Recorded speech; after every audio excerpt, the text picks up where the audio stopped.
Good morning, everyone. This is Jennifer Clark with the New York State Coalition Against Domestic Violence. We're going to be getting started in just a few moments.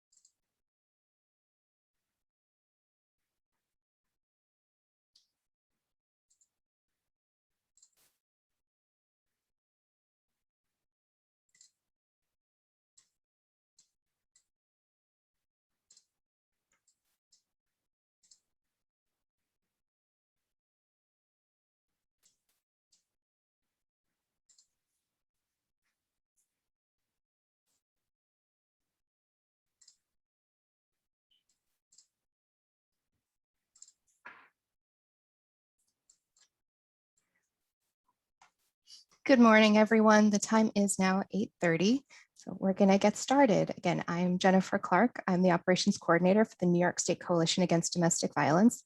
And please let me be the first to welcome you to this morning's virtual Legislative Day of Action morning program. I'm going to go over a few housekeeping items before handing it over to our Director of Public Policy and Advocacy, Joan Gerhardt, to officially start the day. So we do have all lines muted. And we have also turned off the chat box for today's program. We do ask that anyone attending in Zoom use the Q&A feature to ask any questions for us today. And we will have a period at the end sometime at the end for a question and answer period. We are recording today's program, so you will be able to view it over the next few days if you'd like. We also are live streaming this on Facebook Live for this morning. We do have closed captioning enabled. You can turn it on in your toolbar menu. And with that, I will hand it over to Joan Gerhardt to begin. Well, thank you, Jen, and thank you to all of the NYSCADV staff who helped with the logistics and in organizing today's program.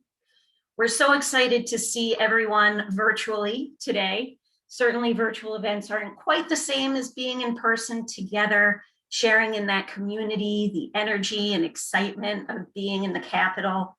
Of course, we love seeing our colleagues from around the state to network and share in best practice. But Day of Action brings with it an even larger goal, an important one, to elevate the voices of domestic violence survivors to our representatives in Albany, to bring their issues to the fore, to educate legislators about the challenges they face each and every day. We also want legislators to know that New York's method for funding domestic violence services is antiquated. The system hasn't been updated since it was established more than 30 years ago. As a result, survivors aren't able to obtain the services they need and deserve. Under New York's current system, thousands of survivors ask for services that programs can't satisfy, whether because of a lack of resources, staffing, or available shelter or housing units. In fact, according to a national census, on just one day in 2020, nearly 2,000 requests for domestic violence services went unmet in New York. That's more than double the number of unmet requests received on a similar day in 2019. And if you assume the same level of need throughout the entire year, that amounts to hundreds of thousands of survivors in New York needing services. Yet New York's system provides domestic violence programs with funding only when domestic violence survivors are actually in shelter. Domestic violence programs do not get paid for open beds. This policy ignores the state's requirement for programs to keep these facilities up and running, fully maintained and staffed, 365 days a year, regardless of occupancy. The per diem reimbursement also diminishes the critical need domestic violence survivors have for non-residential services. We know that today, many survivors don't want to enter shelter. They're looking for other types of non-residential assistance, such as advocacy, legal services, counseling, help finding a job or getting benefits, and more. There are several other challenges with the current system. For example, it requires domestic violence programs to chase down payments from local counties, which takes resources away from caring for survivors. When counties disagree on which is fiscally responsible for a survivor, domestic violence programs are left holding the bag until the counties resolve their issues. This could take years. Domestic violence programs sometimes stop pursuing reimbursements because it's easier to simply write off the uncollectible bad debt. This can amount to tens of thousands of dollars per program per year. And completely contrary to a survivor-centered system, it does not permit a domestic violence program to hold a bed for a survivor who has to temporarily leave shelter to travel out of the community for court, for a funeral, to obtain medical care. We also can't hold a bed for a child who must visit another parent in a different community. The pitfalls of the existing funding model have become painfully clear during the current pandemic. Fewer domestic violence victims are seeking emergency shelter now. Plus, many shelter beds must remain open to comply with social distancing protocols. As a result, occupancy rates in many domestic violence shelters have declined, in some cases as much as 50%. As the number of survivors in shelter declines, so too does the amount of funding the domestic violence program receives. Several domestic violence programs would have had to close if not for short-term pandemic relief, their own financial reserves, or lines of credit. This is not to say that the demand for services has declined. In fact, the demand for domestic violence services in New York is higher than it's ever been.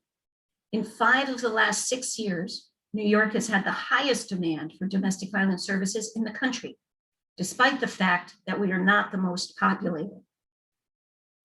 New York State's Office of Children and Family Services received funding to conduct an important pilot study this year to assess a new, innovative model for providing domestic violence services to all New Yorkers experiencing domestic violence. When the pilot is completed, domestic violence advocates look forward to working with the legislature on critical reforms to this system. We are optimistic we will soon have an innovative, survivor-centered domestic violence service delivery system here in New York. And with that, I'd like to introduce our next speaker. Kelly Coyne has nearly 20 years of experience working to end domestic violence in the lives of families, with particular experience working with survivors of domestic violence and their children who are living in shelter. Since 2013, Kelly has been with Safe Horizon in New York City, one of the largest victim service agencies in the United States. Kelly serves as the Deputy Chief Program Officer. In that role, she leads program operations and ensures that services integrate a trauma-informed, client-centered, and anti-oppressive lens, while spearheading quality assurance and improvement efforts. She also serves as Vice Chair on NYSCADV's Board of Directors and was appointed to the Governor's Domestic Violence Task Force in 2019. Kelly, great to have you here this morning. Thanks, and good morning, everyone. I was just reflecting this time 2 years ago, the train was late coming into Albany and I was racing through the Capitol trying to get there on time to make these remarks. So a little easier in some ways today, though. So good morning. As Jen said, I'm Kelly Coyne. I'm currently serving as the Vice Chair of the NYSCADV Board, and in my personal life, I'm the professional life, I'm the Deputy Chief Program Officer at Safe Horizon. I also think it's important that I share that I'm also a wife and a mother to a 10-year-old daughter, Kira, and that I identify as a woman of color. I share this because my professional and personal identities all shape the reasons why I choose to be a victim of domestic violence in my volunteer work on the board of NYSCADV and in my professional work with Safe Horizon.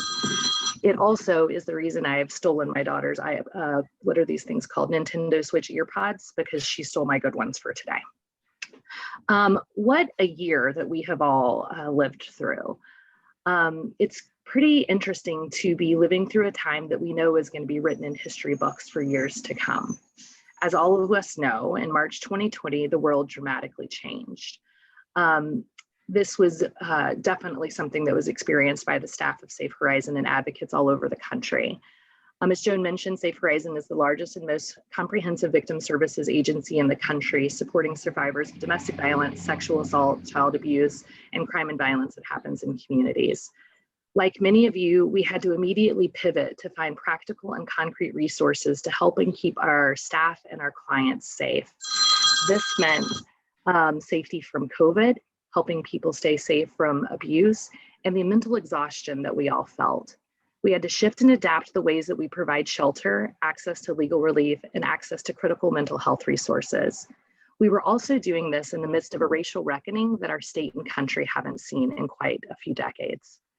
Our advocates, like all of you, had to get creative, innovative, work together, and try to come up with things that would work to help us all stay safe. I look forward to working with the board of NYSCADV, which is made up of nonprofit and for-profit leaders from across the state, working with advocates from all across the state agencies, elected officials to create an environment in New York State that leads the country in providing critical resources that are needed to help end the violence in survivors' lives. Flexible funding is one of the only ways that we're going to be able to do this, to stop forcing survivors into services that they or their families may not need at this time. I look forward to seeing this vision coming true and looking forward to continue working with each one of you to make this happen. And with that, I'm going to turn it back over to Joan. Thank you, Kelly, and go get that phone call. I know someone really wants to reach me right now. Thank you, Kelly, for those remarks. I'd like to introduce our next speaker. Kate Krug is the Vice President of Development and Communications at Non-Traditional Employment for Women, or NEW, NEW. NEW prepares, trains, and places women in careers in the construction, utility, and maintenance trades to help women achieve economic independence and a secure future for themselves and their families. At the same time, NEW provides a pipeline of qualified workers to those industries. In the last 10 years alone, NEW has placed women in more than 3,000 industry careers. Kate has more than 15 years experience in a wide range of fundraising activities, including special events, campaigns, stewardship, and annual funds. She also guides donors and staff in planning and implementing fundraising projects. She served on the NYSCADV board since 2018 and now as treasurer. Kate, welcome today. Good morning, and thank you, Joan, for the lovely introduction. Hello, everybody. Once again, my name is Kate Krug, and I am the Vice President of Development and Communication at Non-Traditional Employment for Women, or NEW, as we like to call it. It's important for allied organizations like Non-Traditional Employment for Women to work within the DV movement. Our commitment to the needs of domestic violence survivors, the importance for allies to work with all allies, including legislators and state agencies, to further goals and support domestic violence survivors is why I joined the board of NYSCADV. As an allied organization, it is important specifically how workforce development programs can support survivors. Our connections to organizations like this one, Safe Horizon, Sanctuary for Families, and many others throughout the state of New York City, our knowledge of other state resources, and our communication, most importantly, with employer partners and corporate partners in order to shape how we help survivors. Engaging workforce development and allied organizations to support domestic violence survivors will only help to provide more critical services and resources. And for this reason, I'm proud to serve on the board of NYSCADV, and I'm really excited to be here today to talk about the different ways that we can help support survivors. Thank you so much, Joan. Thank you, Kate. And we have one final representative from the NYSCADV Board of Directors with us this morning. That's Teray Gregoretti, the Director of Residential Services at the Safe Center of Long Island. The Safe Center provides a fast and easy path to resources for victims of domestic or dating abuse, child abuse, rape, and sexual assault. They offer a broad spectrum of services from counseling and housing to advocacy and referrals.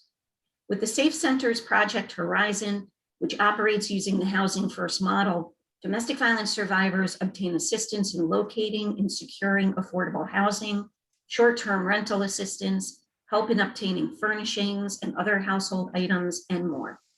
In addition to her leadership at the Safe Center, Teray also serves on NYSCADV's Board of Directors as Secretary. Teray, good morning. Good morning, everyone. Thank you for the introduction. And as Joan stated, I am a member and a very proud member of the NYSCADV board and glad to be speaking today. I'm excited to be joining you all today, and thank you for all for being here and all of your efforts in doing the important advocacy work of today and of the NYSCADV Virtual Legislative Day of Action. Nothing about us without us. For those of you that were there at the last in-person advocacy day in May 2019, before the pandemic, you might recall that statement. How powerful it sounded that day when we all said it out loud as fellow advocates gathered in the well of the Legislative Office building. Nothing about us without us. All of us wearing our purple scarves, some of us a little weary from the train or the car ride in. Our spirits nonetheless and energy were high as we met and set out to have our voices heard. Fast forward 2 years later, mixing a pandemic, resulting in survivors experiencing more complex situations, as well as mental health struggles and domestic violence on the rise. Just as in May 2020, we are not in Albany in person for this day of action, but we are no less strong than we were 2 years ago. We continue to be fierce, brave, and are back in Albany virtually for the second year in a row to say again, nothing about us without us. The us is all the domestic advocates here today, but just as important, if not even more important, we are here today to say that the us is all the brave survivors that we have served, that we currently serve, and that we will serve. For whom are we without the voice of domestic violence survivors? What are the state agencies without the voice of domestic violence? And who are the elected officials without the voice of survivors? We may still be fierce and brave, but we are not as effective, we are not as powerful, we are not as strong, we are not as wise, we are not as creative, and we are not as impactful without the voices of domestic violence survivors. In all that you do today, remember, we are the us, but more importantly, the survivors are the us and nothing about us without us. Today, as you meet with your elected officials, hold steady in the conviction that New York State must reform its delivery system to ensure survivors are at the heart of it, that bureaucracy be removed and not be an obstacle, and that administrative burdens be reduced on domestic violence programs so we can get to the real work of helping survivors, ensuring that they are heard. How amazing would it be that we had more time and resources as advocates to help elevate survivors to be up here rallying us and going door to door, Zoom call to Zoom call, advocating with our state leaders. Thank you to all the survivors that are here today doing just that. We hope you will all continue to grow in numbers and strength as the us and nothing about us without us. Best of luck to all of you today. Thank you, NYSCADV staff, for all your hard work putting this day together, and thank you for all the work that you do.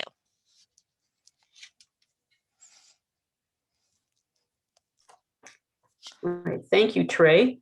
Good morning, everyone. I'm Connie Neal, Executive Director of the New York State Coalition Against Domestic Violence, and I'm so glad you all joined us this morning for our annual Legislative Day of Action program. I want to thank Kelly Coyne, Kate Krug, and Trey Gregoretti for their comments, their advocacy, and their work as members and officers of the Board of Directors of the New York State Coalition Against Domestic Violence. Across the state, domestic violence advocacy services are provided by 100 advocacy organizations at nearly 250 locations. At the foundation of this network of programs and allies, our coalition is committed to creating and supporting the social change necessary to prevent and confront all forms of domestic violence. Over the past year, there's no doubt that the pandemic has put a very bright spotlight on the significant barriers to safety that tens of thousands of survivors of domestic violence face in New York. And it's clear that the gaps in funding and the challenges with an outdated service provision system have made the heroic work of advocates even more difficult, particularly for those who have risked their own health and well-being to do whatever they can for survivors and their children. Today, we are collectively raising our voices with a critical message that the time has come to reimagine domestic violence advocacy services in our state. To reimagine anything requires a journey through the past combined with a look into our emerging future. And now, on this day of action, we are addressing those lessons that we've learned from the past. So today, our future starts now. There is much work to be done to implement needed system change and reform to achieve quality, survivor-centered services that focus on safety and self-determination. In order to do this, we must think differently about how domestic violence services are funded so that we can address the long-term needs of these programs and survivors once and for all. And when we understand and address all these issues that are in front of us, the long-term needs of these programs and survivors can really help us move forward in ways that we can't fully imagine now. Legislation can remove barriers to independence that may feel unsurmountable for far too many survivors of domestic violence. So today is our day of action, and our future is moving forward together with survivors, advocates, legislative leaders, and government representatives together. For when we work together to change laws, we can change lives.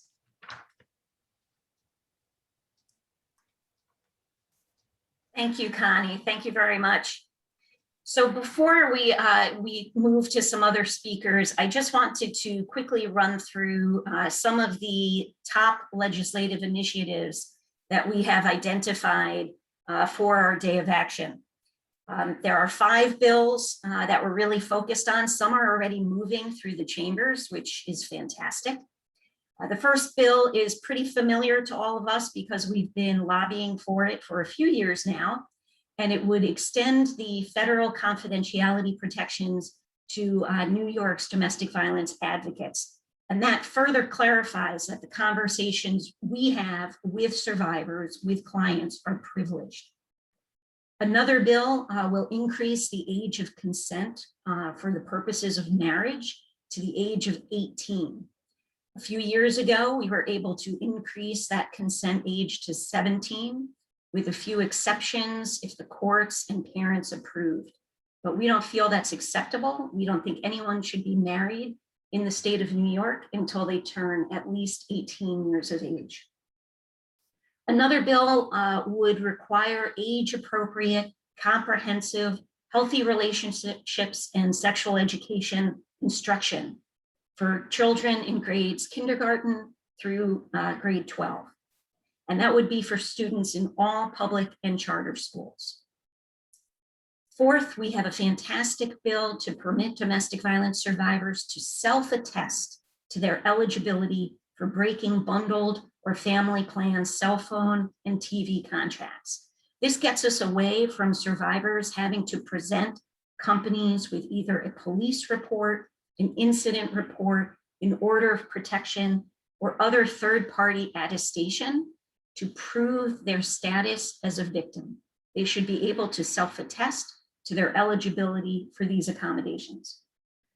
And finally, we have a really important bill to expand or really even establish a women's health education program in correctional facilities, which will enhance services for all women, including things like annual gynecological exams, access to medication, and including enhancement of services for pregnant inmates.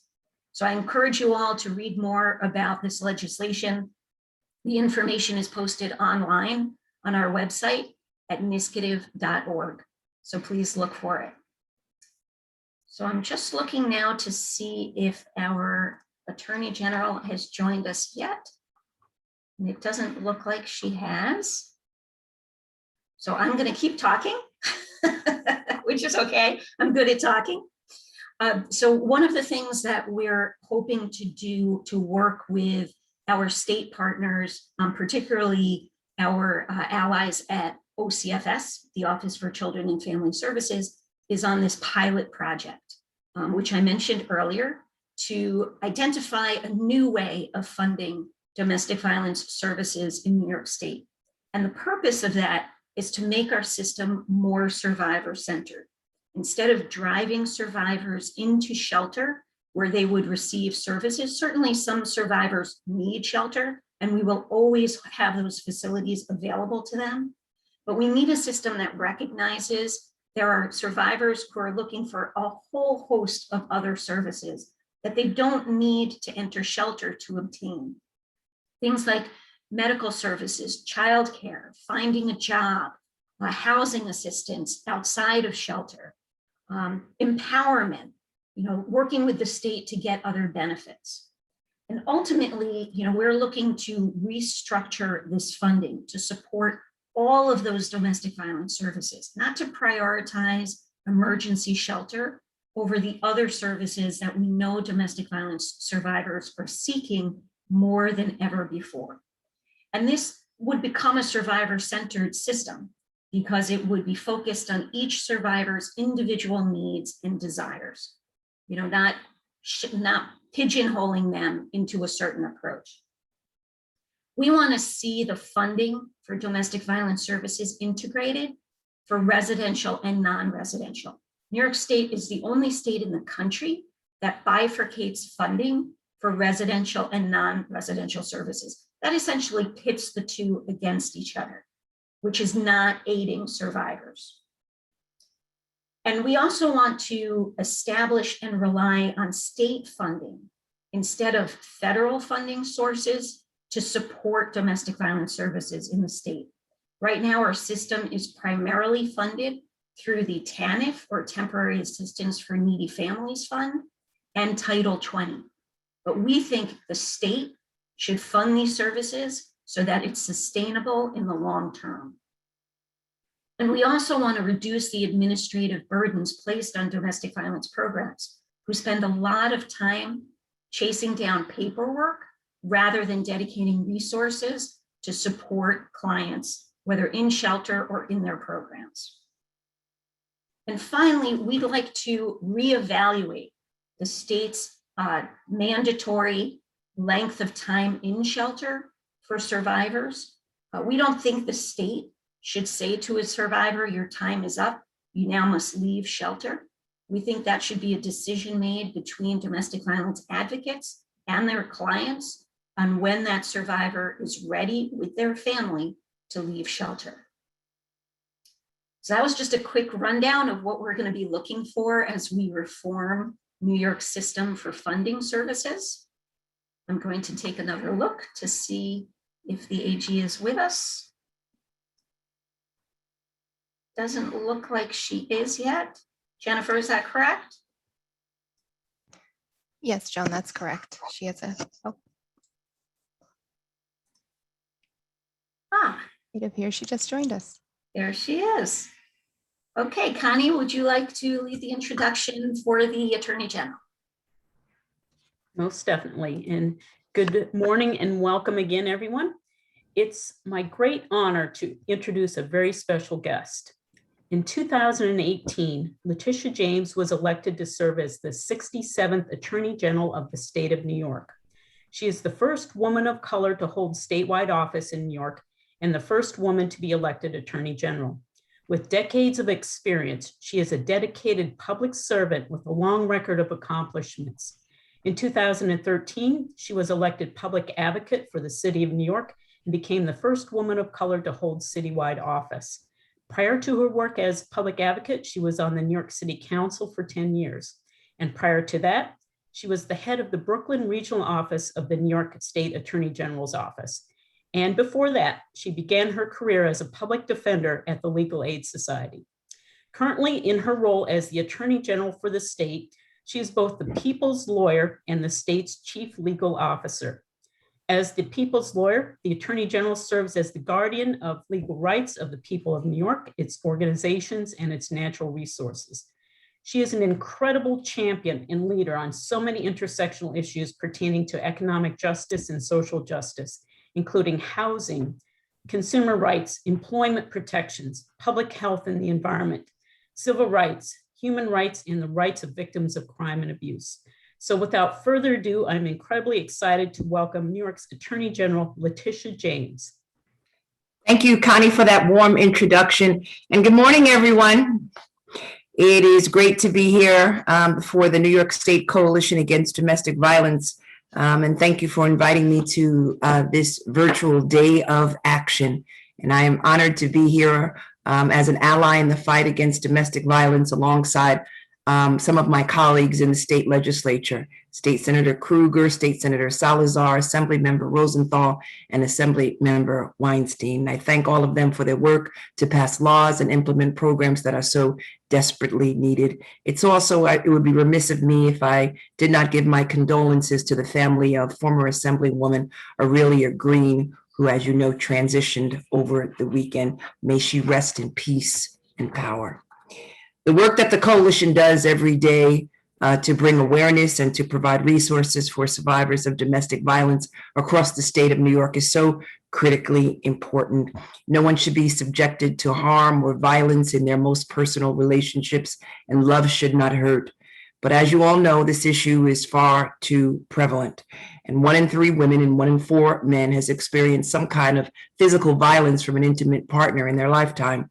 And domestic violence is an issue that cuts across cultures and socioeconomic status and gender as well. And the coronavirus, with its stay-at-home orders and adverse economic impacts, has led to a dramatic increase in domestic violence incidents across the state. And many organizations saw a surge in calls to their hotline and visits to their websites, especially as people were cut off from access to in-person services. And I know that many of you have been working tirelessly over the past year to answer calls and to support survivors during this incredibly difficult time. I'm grateful for your work, for your sacrifice, as well as your advocacy efforts to secure protections and resources for survivors. And I also want to applaud all of you who have been brave enough to speak and seek help from a violent situation, and all of you who have put yourselves forward during this pandemic, sacrificing your own personal safety, again, to protect the life of someone else. I am hopeful that more people begin to get vaccinated, and we can return to some sense of normalcy, and that New York reopens, that our economy rebounds, and that more in-person resources will be provided, including Family Justice Center and shelters in the courts, so that people can begin to be less isolated. Being socially isolated obviously closes us off to all that is happening in our city and across our state. And I, as the Attorney General, am committed, again, to fighting all forms of violence and abuse, from intimate partner violence to sexual exploitation. Recently, as you know, my office indicted a gentleman by the name of Paul Alexander in the Bronx, who was trafficking young girls throughout New York City, often enticing them with food and with clothing and other items. And unfortunately, there recently enacted a crime of sex trafficking of a child. As a result of the recently enacted a crime of sex trafficking of a child, we were able to hold this man accountable for his illegal, unlawful, and despicable acts against these children. It can be easy to miss the signs of abusive behavior like sex trafficking and domestic violence in our communities. There's no community that is immune from these types of crimes. It's important that everyone knows the telltale signs, and that everyone is an active bystander. It is important that we educate ourselves about the signs so we can recognize them, and we know about the resources that are available so that we can refer individuals, and we can intervene and seek help and keep individuals safe from harm, in particular children. And that's why my office recently held a community conversation on sex trafficking with a particular focus on the issue in the Bronx. But we know that it is not isolated and it is not limited to the Bronx. It's an issue that affects each and every community all throughout the city and the state. A lot of people can't believe that it's still a problem in New York, but it is. I see it for myself as I walk the streets in Brooklyn and all throughout the city of New York and across the state. We convene members of law enforcement and advocates to discuss how we can best educate ourselves and our neighbors to spot trafficking in the first place and how to report it, and to provide resources to survivors. It's our collective responsibility to protect these young girls and any other survivors of violence. We are all each other's brothers and sisters and keepers of each other. And it's important that we not be silent because silence obviously poses a threat to all of us.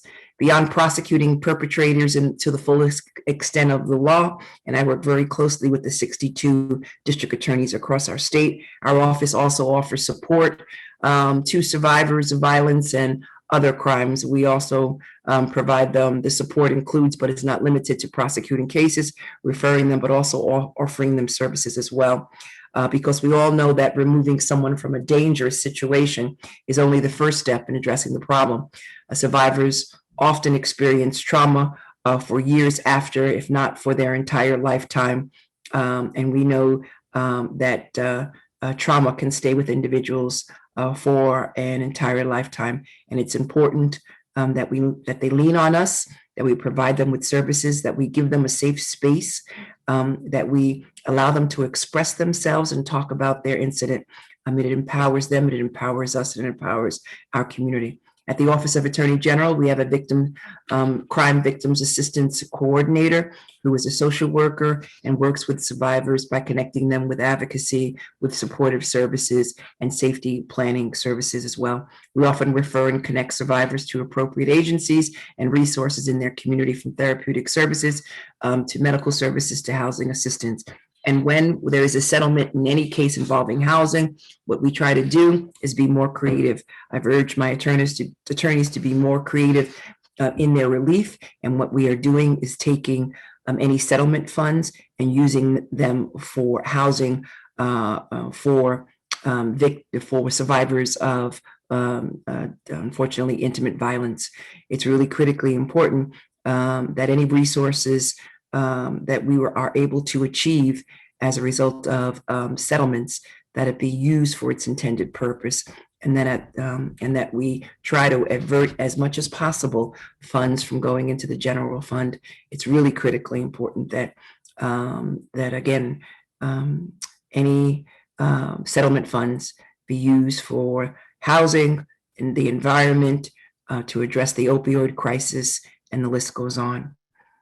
Our coordinator assists survivors and their families by guiding them and providing them with emotional support during these trying times, particularly during the criminal justice process, so that they not be put on trial, and that the focus be on the crimes that the defendant committed, and that the victim not be traumatized again. We value our relationships with these agencies and organizations across the state to ensure that survivors have the physical, emotional, and spiritual support that they need to heal from their trauma and to rebuild their lives, and also support for their children as well. Beyond supporting survivors, we must, as a society, work to prevent violence in all its forms as well. We all know that hurt people hurt people. And that it's really critically important that we build a stronger society, and that we work together to provide resources of all individuals who have been traumatized by life experiences. We must model and teach how to have healthy relationships, nonviolent relationships with one another, especially for our young people. Again, I want to thank all of the organizations who are on this Zoom call. I want to thank you for all that you are doing. I look forward again to seeing you in person again very, very soon. I see the light at the end of the tunnel. I know that we will all be together again, and that this social isolation will end, and that we will rebuild and return to some sense of normalcy. And when we rebuild, we will rebuild stronger and more united than ever before, with a focus on those communities that need it the most, and those individuals, obviously, who have been traumatized as a result of this type of violence. The work is so critically important, and all of you are my champions, and I stand with you every day in support of survivors and letting them know that they too are strong. Thank you so much.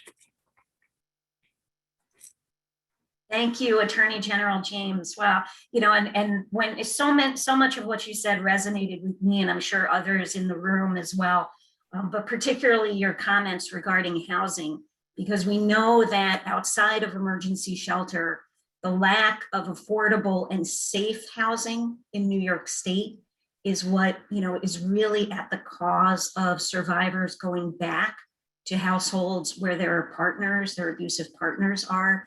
And it just, allows that cycle to continue without the survivor being empowered to leave. So that's right. Yep. Thank you so much. We've got to disrupt that cycle. And again, all of my settlements, again, are becoming much more creative.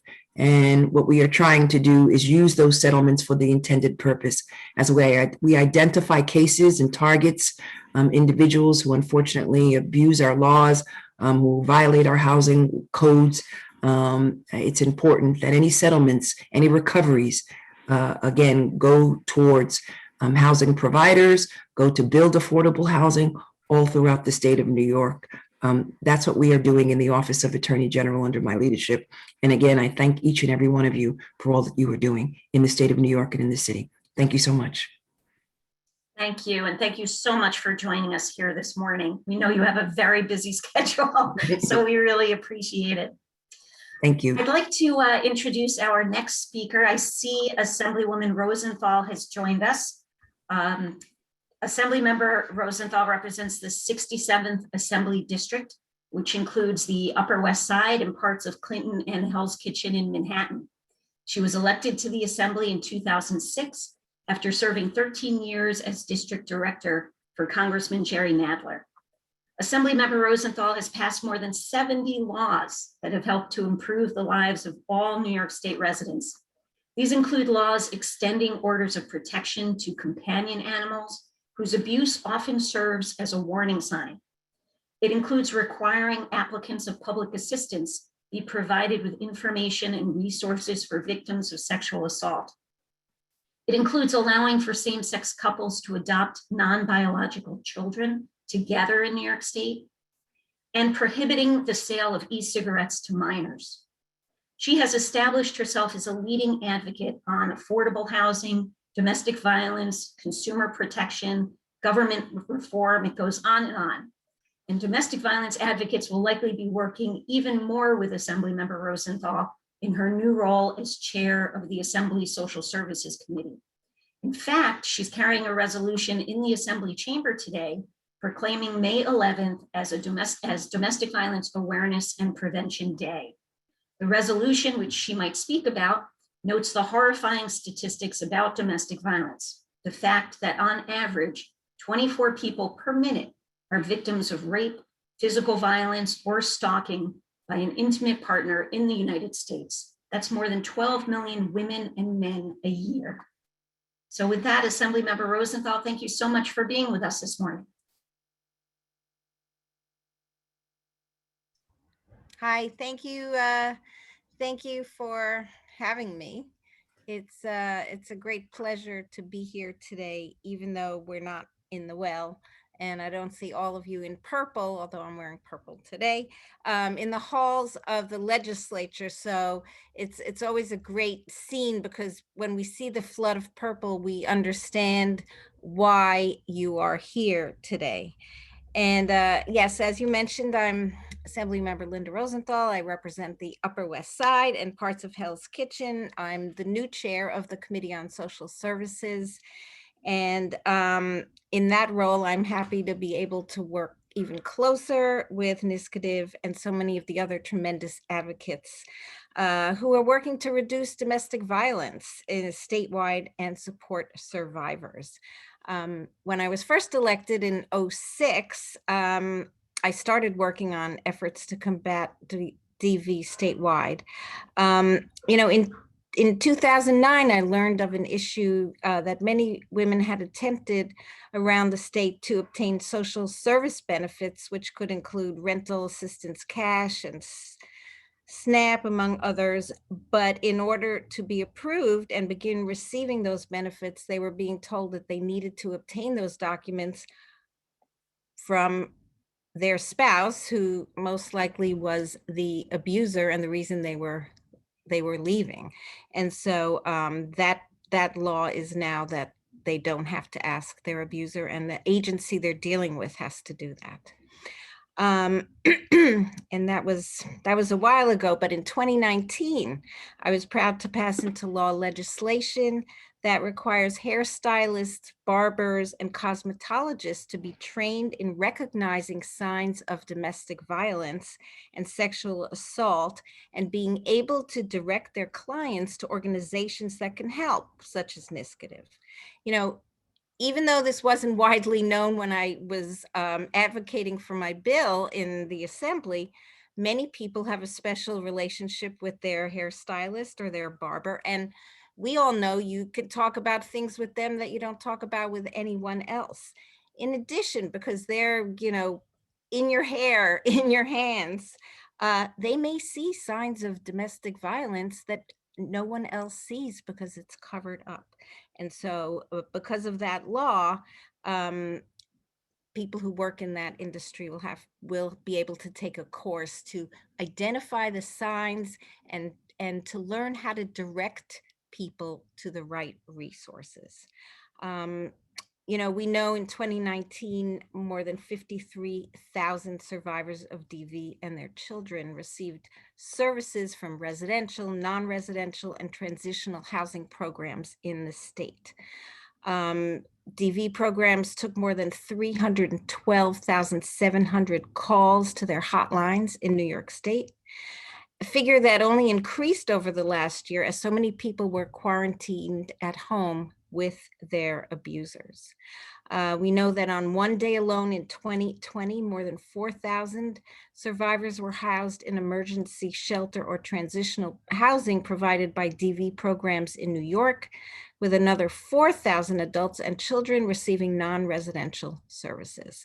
We have some of the highest demand in the country, but due to funding shortages, many requests for assistance cannot be accommodated. And in this past year's budget, I advocated very strongly for more funding for non-residential, because what we've learned is that people in those situations often want services that will help them move up and out, but they don't necessarily need to be in shelter. And that will differ from person to person, but that is the latest that that we have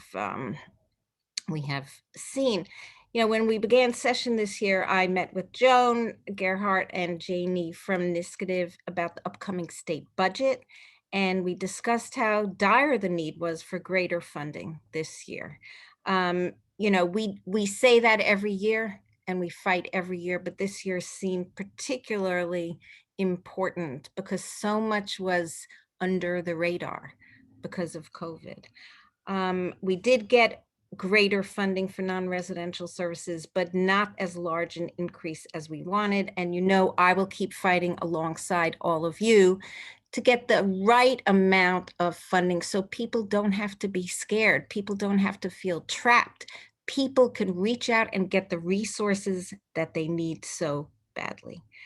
You know, I also have some legislation about in prisons that women's health education be available in all jails and prisons, and ensure that women who are incarcerated and those who are pregnant and nursing are treated with dignified and respectful care. And we know that a large proportion of the women in prison are survivors of domestic violence. I'm also very excited to be working with NYSCADV on new legislation to enable survivors of domestic violence to escape phone, internet, and other utility contracts with a self-attestation form. You know, the tactics used by DV perpetrators are always evolving, and we have to keep up with the technology and the times. And so this legislation is yet another approach to ensure survivors are protected, because we know that a victim is on cable, internet, phone, or other telecommunications contract, even after leaving the abusive situation, and they can remain under the abuser's control because they can't easily escape escape their contract. And so, you know, this legislation hopefully will take care of that. And, you know, people won't have to feel tethered to things that they agreed to in their past life, meaning the life under the control of the abusers. Now, there is a lot more we have to do, but raising awareness is always key, because you never know who, if your next door neighbor, if the person you meet on the street, if someone you meet in the supermarket could be subject to domestic violence. And we know that we have to keep on educating and keep on helping and offering resources, because I know DV survivors are among the strongest people we have in society. They've endured so much. And while they have suffered, many of them have also grown a strength to survive that even they are surprised about, but we know they can become great, productive leaders in our society. So I'm so happy to be here with all of you and to continue to partner with you to do everything we can to help DV survivors. Thank you, Assemblymember Rosenthal. And we can't thank you enough for your willingness to collaborate with us and domestic violence advocates across the state, and for championing the resolution in the chamber today. Yes. So we'll be listening in later today, and we're very excited about that. So thank you. Thank you. I'd like to introduce our next speaker, Senator Liz Krueger. The senator was first elected to the New York State Senate in a special election in February 2002, nearly 20 years ago. I'm not dating you, but it was 20 years ago almost. She's currently the chair of the Senate Finance Committee and holds one of the most powerful positions in that chamber. In addition to being a fierce advocate for domestic violence survivors, Senator Krueger is a strong advocate for affordable housing, improved access to health care, social services, more equitable funding for public education, and animal welfare. Senator Krueger is a founding co-chair of the New York State Bipartisan Legislative Pro-Choice Caucus. That's quite a mouthful. And has led on women's health and reproductive choice since her first term in the Senate. She's also dedicated her career to issues relating to poverty, and she's a nationally recognized expert on the problems of hunger, homelessness, and the lack of affordable housing. In fact, before her Senate tenure, Senator Krueger worked for 15 years at the Community Food Resource Center, where she directed efforts to expand access to government programs for low-income New Yorkers. And before that, was founding director of the New York City Food Bank, which today serves approximately 5.4 million meals a year. Senator Krueger, thank you for being with us today. Thank you. This is a reminder for me to shorten the bio on the website. Thank you very much. And I'm delighted to be here today with so many great activists for domestic violence surviving, and so many of my colleagues who are leaders and outspoken in the fight that we must continue to have. And I think Linda did an excellent job of laying out some of the data and giving you some highlights of what kind of bills are going to be passing in both houses today. And I know quite a few of my colleagues who I think are here with us today are sponsors of bills. So I'm delighted that we will be passing important legislation today. But it won't mean that you get to go home and stop doing what you do, because that's not how it works. What works is we try to both implement smarter and better and more effective laws to protect people. But unfortunately, and we know this, that in law, you're often being responsive to trying to fix something after it happened. And it seems to me that the fundamental issue we must all continue to get our arms around relating to domestic violence in our country and in this world is that we live in cultures that seem to embrace and support violence against women and children. And that people are taught at very, very early ages that it's acceptable and you shouldn't even challenge it. And so I know that that's much harder to change culture, sometimes hiding behind the argument that it's a religious teaching and sometimes not. It's much harder to change culture than it is to change law. And trust me, it's really hard to change laws, which is why I'm so glad that we are able to move so much important legislation just today in honor of your all coming to Albany and focusing us on it. But again, my urge for everyone, my lesson, I think, for everyone is to see what's going on around you and see how you can be of help, be value added. I think my first adult awareness of the really intense realities of domestic violence happened when I was running eviction prevention programs in the city of New York. And it would be disproportionately women and children who faced eviction. My job was to try to make sure they could stay in their own homes, solve issues with landlords or housing court cases or whatever. Except I didn't realize when I walked into the program and started it up, how often the whatever was the belief that by the woman that she had to leave in order to keep her children safe. And she wasn't sure where to go. And she didn't understand that actually the right way would be to, she stays and gets him out rather than facing a whole family homelessness situation. And just even getting people who literally were standing in front of you with their bags packed and their children with them, getting someone to admit what happened, why they were there, and what they're living through. And so I was exposed very quickly to all kinds of variations on that story and all kinds of horror stories that people were going through. And the incredible fights women would have. And again, we're going back 25 years, 30 years, the fights women were having just to get anybody to take them seriously. I hope that our culture's changed enough that it's not as hard to get people to take you seriously. But when I look at all of our laws and programs, I'm not sure how much we have yet changed.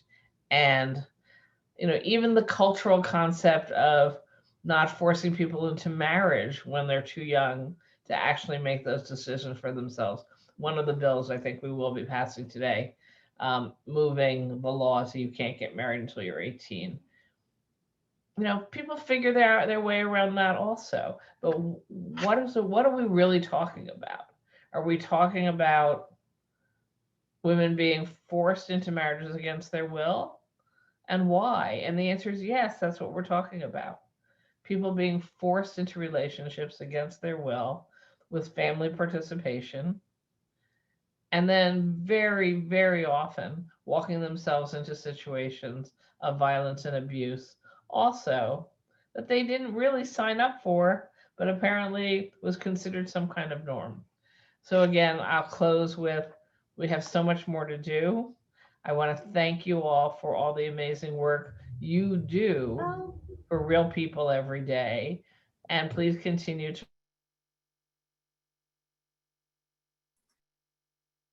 Oh, Senator Krueger, you put yourself on mute there at the end. We missed your last words.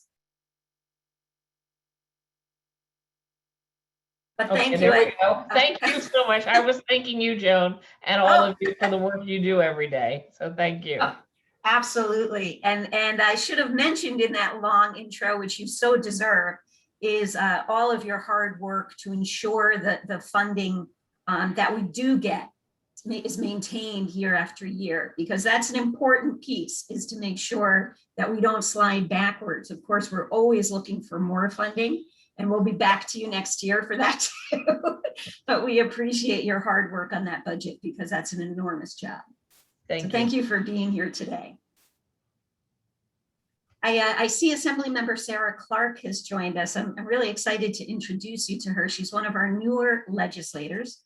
She's a lifelong Rochester resident. and has dedicated her career over the last 2 decades to public service.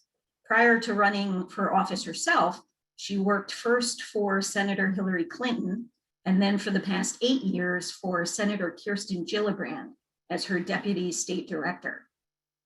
Assemblymember Clark is eager to utilize her connections and experience to elevate the needs of children and families to her colleagues in the Assembly. She's committed to protecting and expanding women's reproductive rights, maternal health care, paid family leave, affordable child care, and anti-sexual harassment and discrimination laws. She also believes that because education is a constitutionally mandated right for children, properly investing in each generation of students is the best economic development tool we have. Finally, Assemblymember Clark wants communities to demand racial justice by dismantling the historic and systematic barriers that has disproportionately affected communities of color and low income. So Assemblywoman Clark, thank you for joining us today. Thank you, Joan, for having me. I'm really excited as a representative of the large new class this year to be joining you all here today. You know, I'm from the Rochester region, covering parts of the city, town of Brighton, town of Irondequoit. But like Joan mentioned, I've spent the last 20 years as a staffer in the United States Senate. So I have long participated in our Monroe County Domestic Violence Consortium, our fight for VAWA, and to continue funding that program at the federal level, and expanding what domestic violence looks like, what it how it affects people, making sure that all shapes and sizes are included in that VAWA funding so that we are capturing everybody and supporting all survivors of domestic violence. But then I actually ran for office and was elected this past November. So now I'm turning my brain to the statewide side of things and really excited to join what is an amazing group of colleagues who many of you have already heard from, that are just amazing champions for what we need to do to help survivors and support everyone who's sort of in the system, but then hopefully getting to the point where we lower the incidences and actually have a healthier community. So for me, you know, one of the things that I learned this year in the budget, which was really interesting, being a newbie, is that the way so many of our domestic violence programs are funded is really about seats and shelters, who's filling them. And when you put a public health crisis on top of it, you put COVID on top of it, and that's not where people are receiving services, the state, you know, wasn't prepared to how we shift the funding, because we knew the numbers of survivors and those who were experiencing domestic violence were not going down, they were going up. It just was not in the traditional way. We were not capturing people in the same way.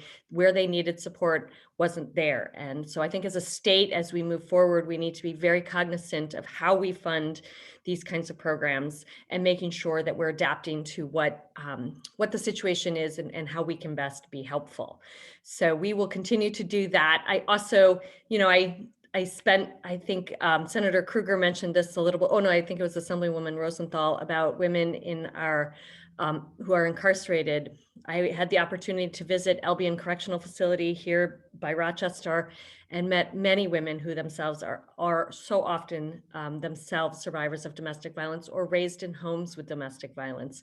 One of the things I'm so proud of as a member of the Children and Families Committee is Chair Hevesy and his commitment to really looking at adverse childhood experiences and making sure that we're creating a community-wide effort of trauma-informed care, understanding what ACE is and the impact that this has on children, and how we really get them from survivors to thrivers, how we really take these experiences and turn it into something that really really can be full of grit and full of resiliency, but we have to meet people where they are, and we have to make sure that we're doing the full wraparound services to everybody. Here in Rochester, we had a whole issue around some abuse in one of our schools, and one of the principals was arrested. The way that came about was through some education that the state had passed to mandate in schools. In Bavona, one of our great partners here, came into that school and did a workshop around it. That's what prompted some parents to understand what might have been happening with one of their children and called it in. So I believe when it comes to domestic violence, when it comes to making sure our children and our families have all the opportunities that they can to leave situations and better themselves and get out of these horrible places, is education. We know that it can make a difference. We need to teach our children. I'm a mom of 3. I have 2 teenage boys and a 10-year-old daughter. We need to make sure that we are getting children at a very young age to understand consent, to understand boundaries, to understand what it means, what is yours, how we resolve conflicts, how we can mediate, how we can restore, and have healthy relationships. So we know that education works. We know it works around abuse and assault, and it can do so much more around dating violence and domestic violence. So I will continue to be a huge advocate for that. The biggest thing, and I am so lucky to have the Willow Domestic Violence Center here in Rochester, and Megan and her team just do an amazing job of really bringing together so many supporters and advocates that help make sure they're doing the work they do. But what we really have to do is focus on safety net. You've heard a lot about affordable housing and safe housing, but we have to look at the whole safety net. We have to look at mental health. We have to meet people where they are. We have to look at communities, particularly lower income and communities of color, where mental health doesn't look like it traditionally does in other places. So we need to do more around that. But one of the things I really heard that was just amazing, which is really fits in with what I do and my passion, is childcare. So many survivors of domestic violence don't leave because they are dependent on their partner or their partner's family for childcare. That is an amazing thing when you think about it in totality of what we are not providing as a community, as a society, to help people. So I think, you know, my passion is childcare. We need to do more to make sure that that is not a barrier. Willow's done an amazing job around pets. That's often another reason why people don't leave abusive situations. We need to meet people where they are at. We need to give them the support that they need, and figure out all the reasons why. I want to leave on the note of shame, whether it's sexual assault, domestic violence, workplace harassment. There's so much shame around it. And I spend all my time when I talk to particularly student groups, but anytime I'm addressing these kinds of issues, we need to do a better job of making sure that survivors of all of these kinds of instances are not feeling that shame. We must do better to create safe spaces for people to share their experiences and to believe them when they do. So I'm just so excited to be a new member of all of this, to be part of this great statewide consortium. You consider me a lifelong member and advocate, and I'm just really excited that you allow me this opportunity to address everybody. Thank you. Thank you, Assemblymember Clark, and we do look forward to working together in the future. You know, I'm sure we can come up with some great legislative initiatives for you to champion on the behalf of survivors. So we'll be back to you very shortly, I think. So thank you for being here. I'd like to introduce our next speaker, who frankly needs no introduction, and I'm sure she's going to roll her eyes at this, but she's a tireless advocate for children and families and for domestic violence survivors in particular. She's the longest serving woman in the history of the Assembly. And she is, of course, Assemblymember Helene Weinstein. Her work in support of New York's domestic violence survivors goes back more than 25 years, when she sponsored New York State's landmark Family Protection and Domestic Violence Intervention Act. This law significantly changed the way police and courts dealt with domestic violence. She also championed a law requiring judges to consider domestic violence when determining child custody and visitation. More recently, Assemblymember Weinstein introduced legislation to create the Address Confidentiality Program, something we're all really familiar with. And this year, she's spearheading the Domestic Violence Advocate Privilege Bill to ensure domestic violence advocates' conversations with clients are confidential and not subject to subpoena. And again, this is one of our 5 bills that we've identified as a top priority for our day of action. She's also kind enough to serve as our legislative sponsor for our annual Legislative Day of Action event. And least, I mean, it's amazing that she's also the first female chair of the Assembly Ways and Means Committee and oversees all matters pertaining to the adoption of the state budget and all legislation that's introduced in the Assembly that would impact spending on revenues either at the state or local level. Assemblywoman Weinstein, great to see you this morning. Thank you for being here.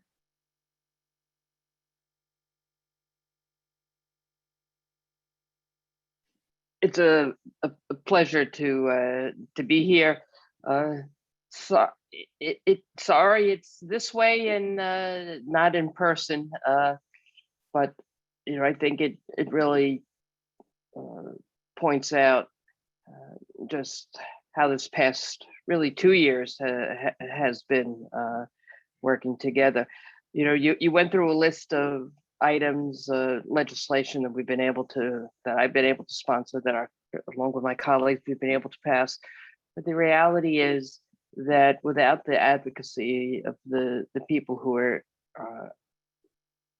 work with NYSCADV, work in the field, day after day, these bills would not have passed. And it's really great that there are so many domestic violence advocates, allies, survivors who are able to participate in this day of action, because you really play a very critical role in the democratic process. And your advocacy and leadership on domestic violence issues is really critical to ensuring that the voices of survivors and domestic violence programs are being heard. You're really the experts.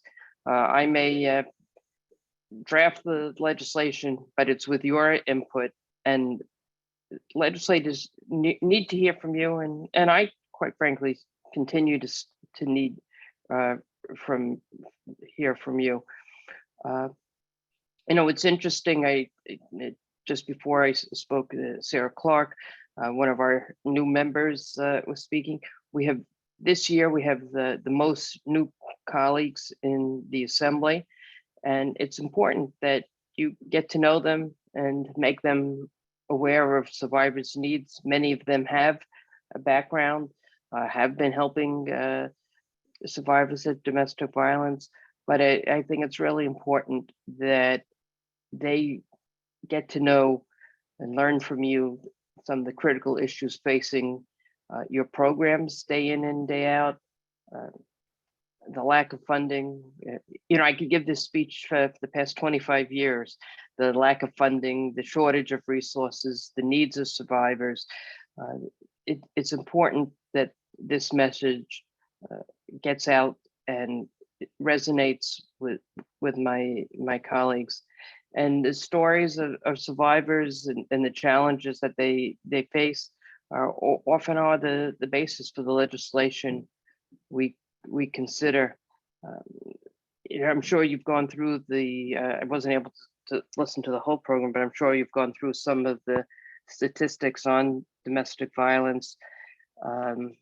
This past year, things have clearly been a struggle and have pushed the envelope on programs trying to deal with the increases of domestic violence, the change of residential situations of people being forced at times to stay with survivors, that survivors rather being forced to stay with their abusers because of COVID.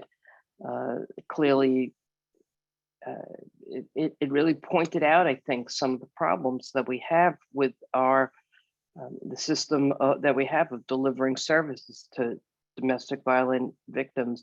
I know that this is a priority for NYSCADV and your colleagues, that we really have an outmoded system of delivering services.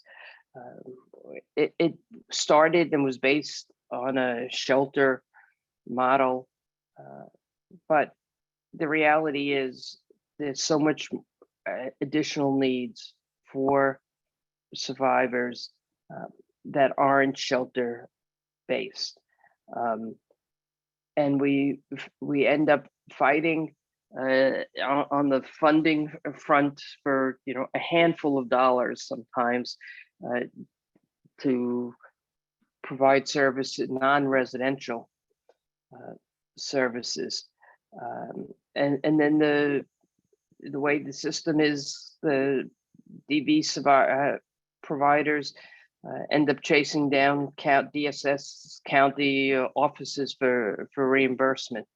So, and we can all agree that the needs of DV survivors are not being met under the current system.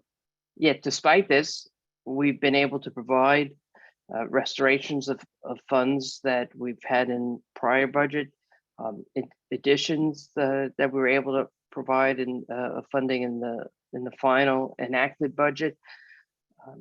Many years ago, when we saw the need for additional legal assistance, we were able to provide discrete funding for legal assistance, legal services for domestic violence providers. We've continued that funding. I'd like to see that kind of funding expanded. And I think we're at a point where there's a recognition that we do need to change how services are delivered, how funds are provided, the need for increased funding. So I look forward to, on that front, working with people, working with the community to reimagine how we provide services for domestic violence programs and obviously, importantly, the victims. So you mentioned my bill. I have a bill that I've sponsored for a number of years that would require that conversations between the domestic violence counselors and survivors should be confidential.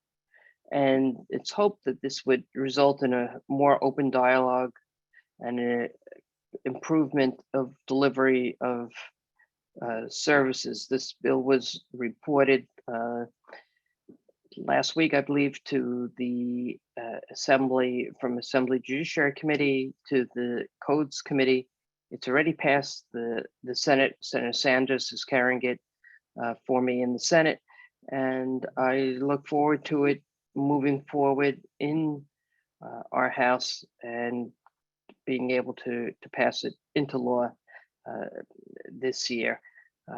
I think particularly in a year like we've experienced, which was unique and obviously in its own ways, the need to have communication and to know that you can have that communication and have it be confidential is really important. The other bills on your day of action today, a number of them have been here for a number of years, but I'm hopeful that we can move those forward also. And I'm sure as we continue to go through this year and hopefully escape our confinement of COVID, that we will be in a better position to see that there may be some additional legislative needs, that changes in the law that we've really recognized have come from this period of COVID that we perhaps hadn't thought of. But most importantly, I just want to conclude again by thanking all of the people that work with in the field, work with survivors, work with my constituents, work with people throughout the state to help make their lives a little bit better. And I can't, I do my job here, which is passing the legislation. In some ways, it's a much easier job than having to be in the day-to-day providing safety for the women in our state. So again, pleasure to be here with you. Hopefully next year, we're going to reserve that room. We're going to reserve the conference room because I know in the well, and look forward to seeing everybody in person next year. Thank you for inviting me to participate. Thank you, Assemblywoman Weinstein. And we look forward to when we can be there wearing our purple scarves in the well and, making it real. I have my purple. Purple in the house. Yeah. Thank you. Thank you so much for being here Sure. today and for your words. We really do appreciate the partnership we've had with you over the years.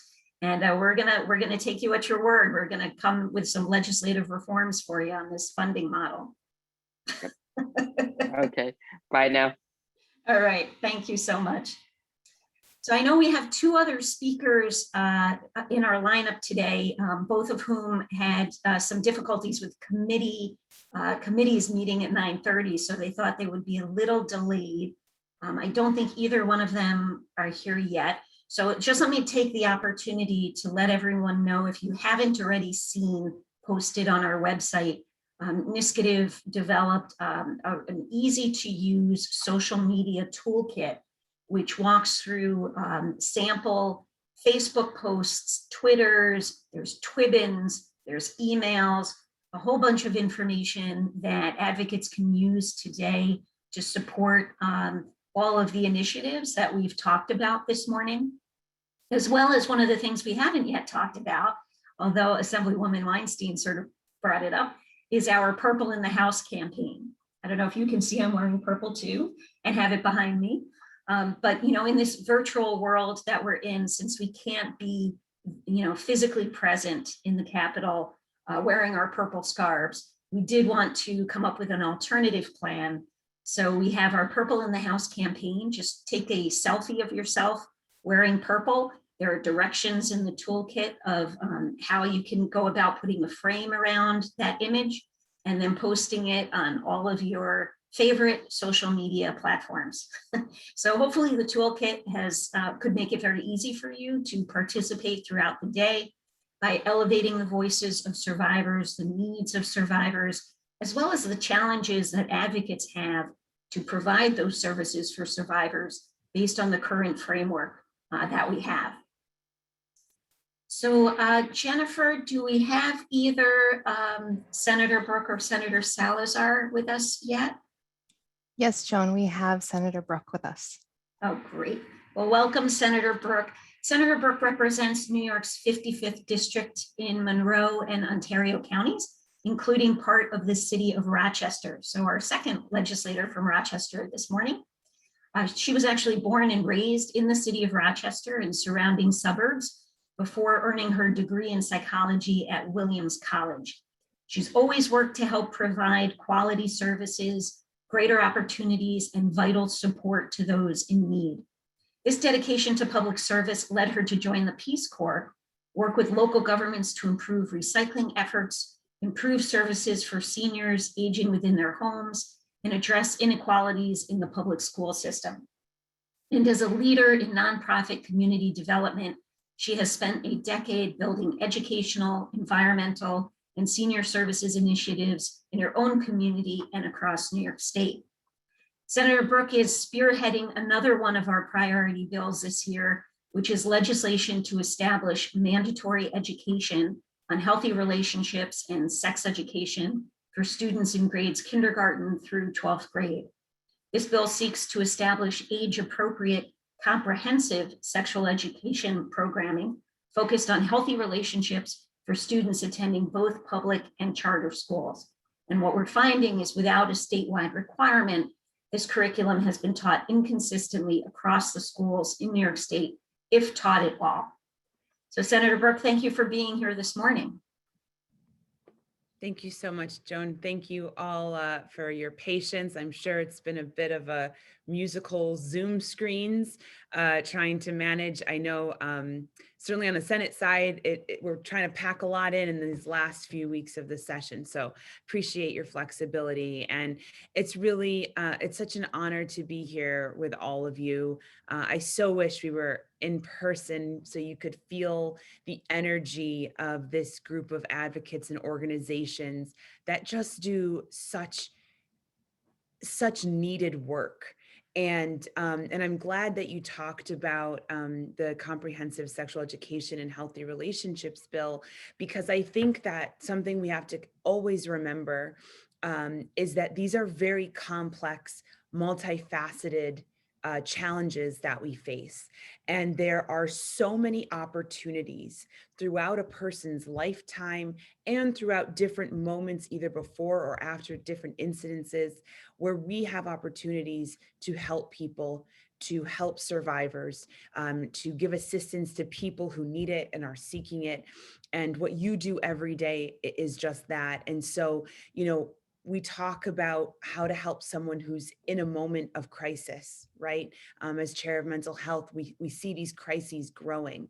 And here locally in Rochester, I've been able to talk to a lot of our local organizations working in domestic violence and you know, partner violence, and hearing these statistics, which we know statistics are stories, people's stories, right?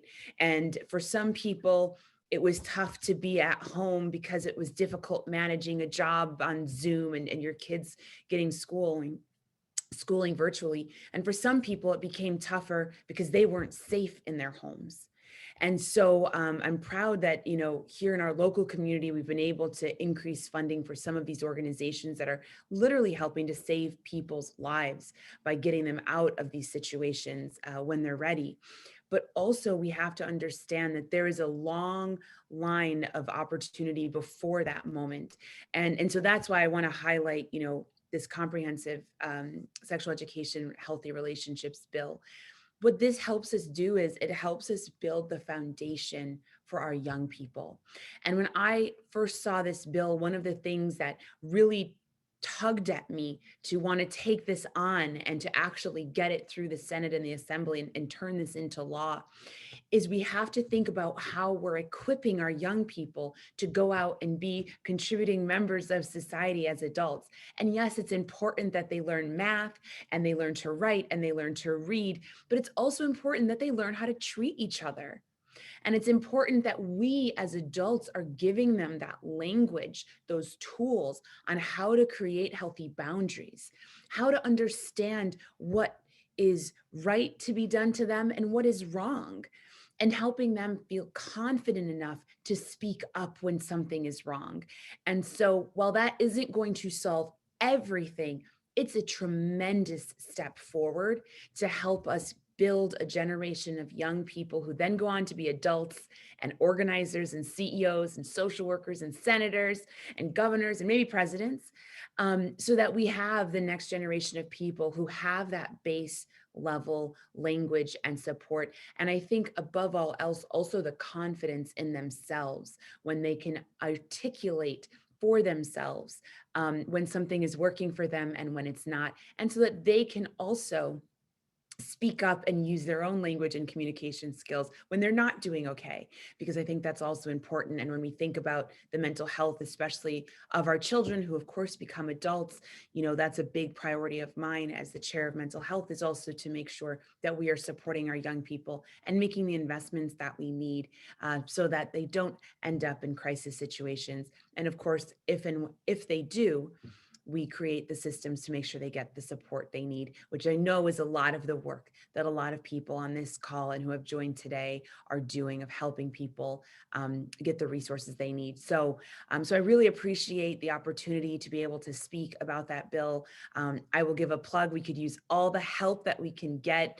We really, really want to make sure that this is in place by the end of June when we finish session. So I appreciate you all putting it on your priority list, and I really look forward to working together with you some more to push this positive change. So thank you all so much.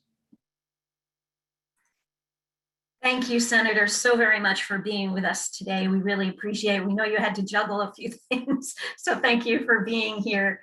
And we appreciate your collaboration and partnership.